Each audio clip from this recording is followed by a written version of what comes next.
Why is my hair going straight? Hey there guys, welcome back to my channel. And if you're brand new here, hi, I'm Courtney. And for the past 3 years, I have been playing around with the curly girl method to improve the health of my hair. For the longest time, I really struggled with the fact that my hair was not straight. I had to work to get it to look like this. I, every day, would shampoo, condition, and blow fry my hair into submission. Then, 3 years ago, I started getting really interested in this thing called the curly girl method. And I was like, oh wow, this is amazing. And I started embracing the bend and wave and curl in my hair and started really loving how I am fearfully and wonderfully made. But today in this video, I'm going to be talking about how my hair has changed again.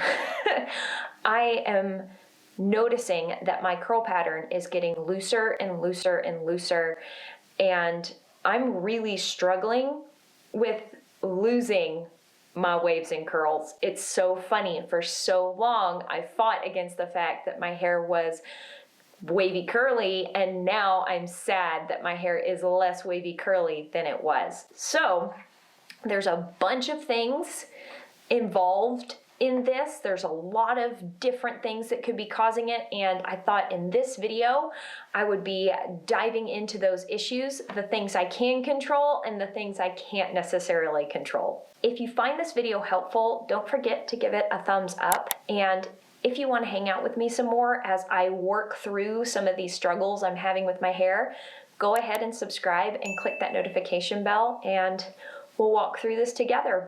One thing I want to talk about is that you may have noticed that I have quit putting my old intro into my videos. That intro was really special and sentimental to me. It was actually me documenting my 1-year curliversary wash day and showing how far my hair had come in a year of doing the curly girl method.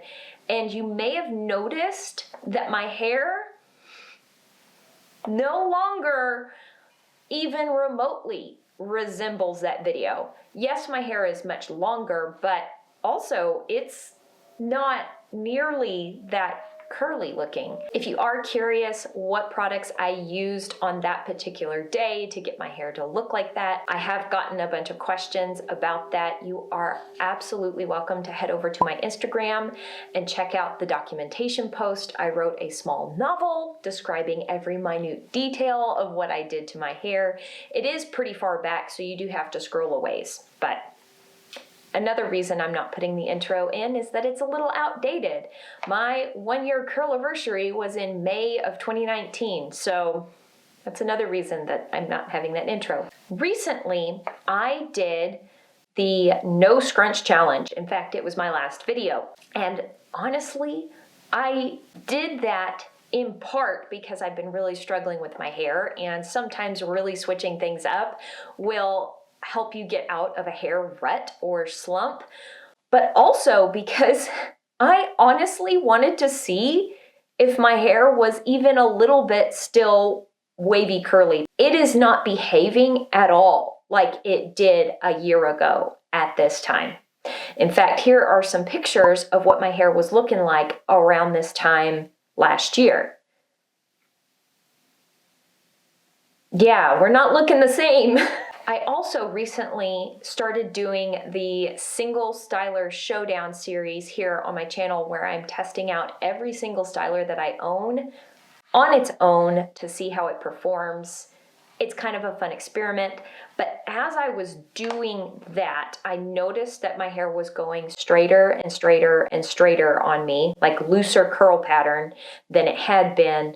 And then my darling husband and I took a trip to the mountains where the weather was really, really, really dry. Everything was super dry, and my hair went bone straight, like straight. And I was very confused by that. But we came home and I was like, you know what? We'll get home, I'll get back into my routine, and my hair will bounce back to its old self. It did not. Also, I want to point out that around last September, I noticed this shed hair in the process of washing and styling my hair. And it's really normal to notice your hair shedding when you wash and style it. This is kind of part of the curly girl method. I can explain that in another video if you're interested. But anyway, I got on my Instagram stories and I was like, hey guys, check this out. I have this really thick, coarse hair that shed. It is like ginormous. For those of you who haven't been hanging out with me for a really long time, I have had very, very fine hair. In this video, you can see this big coarse hair, but you can almost not see the fine hair that I put right next to it for comparison. It is that small. That is what my hair normally looks like, that fine. So to find this really thick, coarse hair was kind of a novelty to me. I was like, oh my goodness, this is so cool. Look at this. A bunch of people on Instagram messaged me and said, haha, this is pre-gray hair, Courtney. This is what your hair does right before it starts going gray. I am actually excited about that. I think silver hair is absolutely beautiful. I have wanted gray hair for a long time. I've even tried to dye my hair gray in the past. When people were telling me that, I was actually okay with that. I was like, cool, I'm gonna start looking for gray hairs. But instead of finding gray hairs, I actually started to notice more and more and more and more of these coarse, dark hairs. I started noticing them at first at the nape of my neck. In fact, I can actually feel the sections of my hair where the hair is way more coarse, and there are still sections of my hair where the hair is baby fine, like so fine that when I roll it between my fingers, I can't even feel that I'm holding a hair.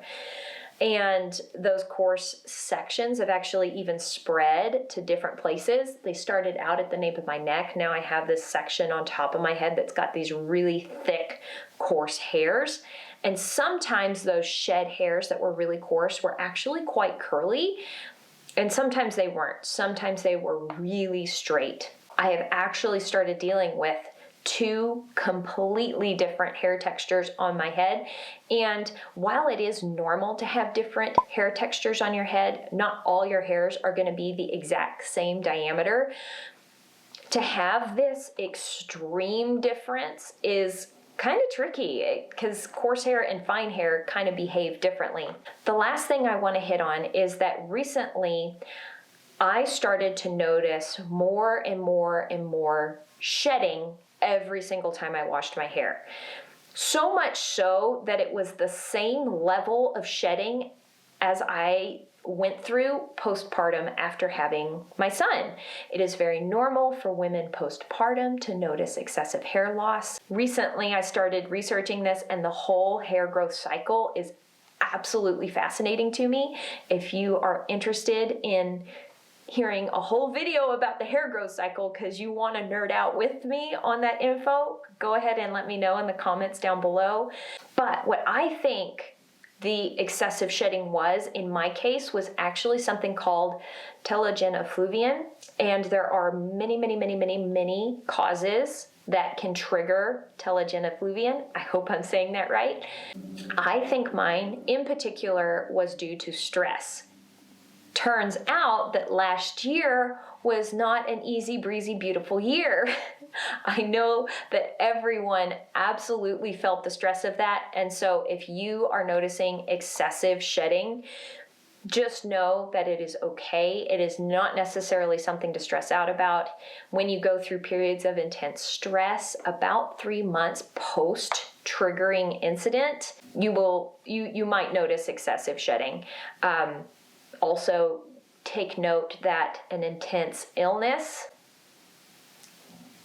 and high fever can also cause this. It's one of the many causes that can trigger telogen effluvium. That is everything that is going on with me right now with my hair. These are things that I don't necessarily have a lot of control over. The change in my texture of my hair, going from really fine to really coarse. I also don't necessarily have control over my excessive shedding. Honestly, all of these changes in my hair are kind of freaking me out. I know it's okay, like it's not the end of the world, but I am missing my waves and curls terribly. Over the course of months, my hair has just slowly become straighter and straighter.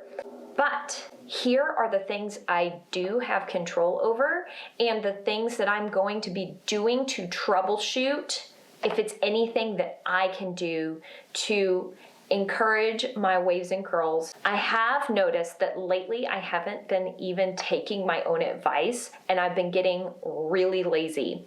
For example, I have been skipping my monthly clarify and deep condition protein sessions for my hair. My hair in particular has always really needed and thrived on a intense protein diet. My hair cannot be a vegetarian.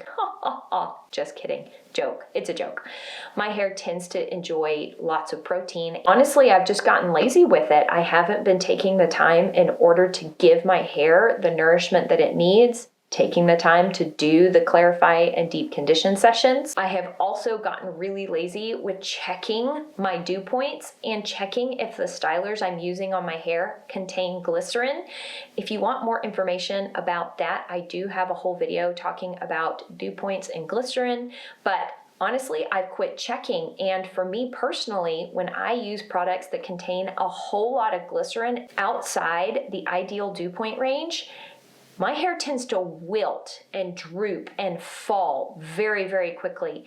That is not necessarily the normal reaction. The normal reaction in using glycerin in your stylers in a non-ideal dew point range tends to be a lot of frizz. My hair doesn't necessarily frizz, it just droops and wilts and falls. Another thing I've been skipping a lot lately is squish to condition.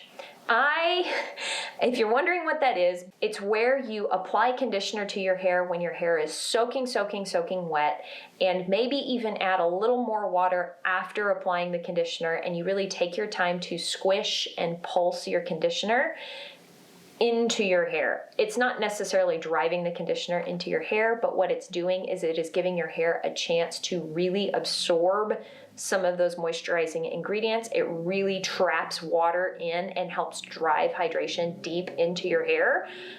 And that's something I flat haven't been doing. I've just been getting my conditioner in my hair and then immediately rinsing it out. I have also gotten really, really lazy with my application. I have known for a long time that my hair looks its most wavy curly when I really take the time to scrunch and squish and pulse and rope my products into my hair really thoroughly. If I don't do that, it does not guarantee the results I'm going to get on that wash day. If I just take that little bit of extra time with my application, my hair tends to turn out better. I've also been diffusing haphazardly. I've just been diffusing and diffusing and diffusing and diffusing and almost trying to get my hair to dry faster by moving the diffuser more. And that is a recipe for breaking up your curl clumps, creating a stringy look, and almost scrunching out the crunch on my hair while it's still damp, which always loosens up my curl pattern. I have also been being a little bit bad about letting my hair sit in the gel cast until it's 100% dry. Just like I mentioned with diffusing, if I scrunch out the crunch before my hair is 100% dry, it makes my hair stretch out. If I am really patient and I wait until my hair is 100% bone dry, it gives the gel a chance to really help set my waves and curls in their place, because they need all the love and encouragement that they can get. And that gel, having a chance to just sit there and hold them in their shape, will give me a better shot at a stellar wash day. I have also kind of sort of stopped tracking my wash days. For the longest time, I was really diligent to write down what I used, how my hair felt, and how the products performed. I felt like I'd been doing the curly girl method long enough that I could just kind of do whatever and get away with it. Not necessarily. When you track your wash days, you're keeping track of how much product you're using, if you're squishing to conditioning, if your products contain glycerin, and what the dew points are. You write down how long you diffuse. You keep track of how long you're letting your hair sit in the cast. When I'm paying attention to all of those things and really tracking my wash days, it helps keep me from getting really lazy. A couple other things that I think I have control over, sort of, and can help my looser curl pattern are my haircut. I have definitely been trying to stretch the time between my haircuts in order to allow my hair to grow longer. I'm being very careful to check that there's no split ends in my hair. So theoretically, I can go longer in between cuts, but the longer I go, the more my waves and curls get elongated and stretched out, and they get pulled out of their shape due to how long my hair is getting. I have known for a while now that in order for me to enjoy my hair the most and for my haircut to be fresh, I need to get a good solid trim about every 4 months. Now, last year, that wasn't always necessarily a possibility, like we couldn't always get into the salon when we wanted to, but I'm actually getting a haircut today. I am real excited about it, and I did do an at-home haircut on myself, and it helped so much, but cutting my hair at home only does so much. It helps, but only so much. I'm real excited to go be seeing Christian today and help the shape of this business. It's possible that I'm going to have to alter my expectations for my hair. That if my hair is longer, it's just going to be a looser curl pattern. And when it is shorter, it could possibly be a tighter curl pattern like in my old intro. Another thing that could possibly be affecting my hair is this drier weather. As the air dries out and the weather is cold, it is 100% normal for your curl pattern to loosen up. And things that I can do in order to help that is sleep with a humidifier in my room at night. This is one way to increase the humidity in your surroundings, and it will help buffer that drying effect that we have during this season when we kick on our heaters and the air is just dry. I do want to mention again that I've been doing the Curly Girl method for 3 years at this point, so I have 2 Curly Girl winters under my belt, meaning that I have had to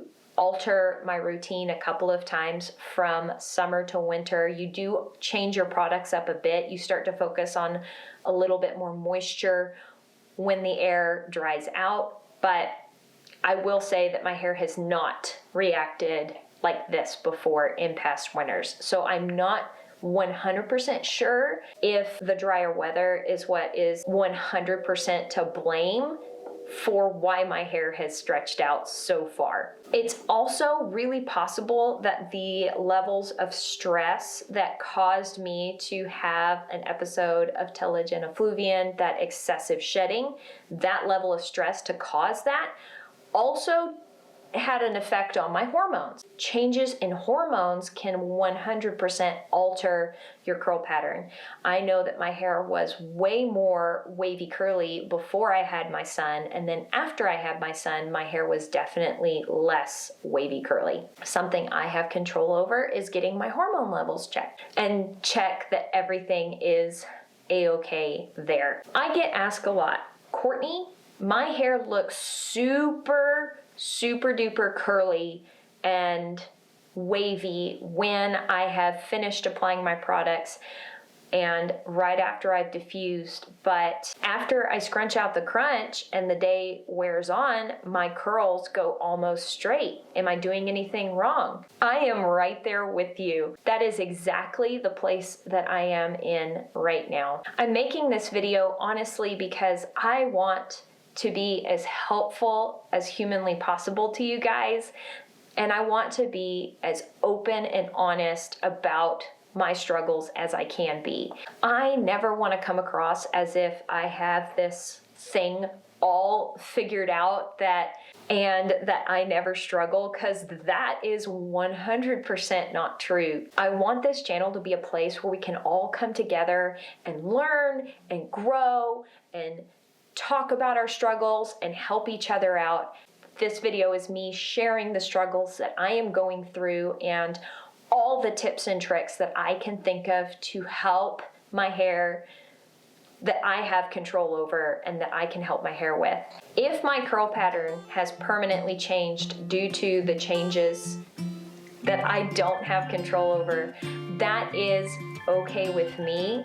I will continue to use tips and tricks from the Curly Girl method to improve the health of my hair and embrace the hair that I am fearfully and wonderfully made with. I sure hope this video was helpful to you, encouraging to you. I hope it gives you some ideas to troubleshoot your issues if your issues are similar to the ones I'm struggling with right now. With that being said, I hope you are having an absolutely fantastic day, and I will talk to y'all later. Bye! Yes, I'm a curly girl, and I am still working on it.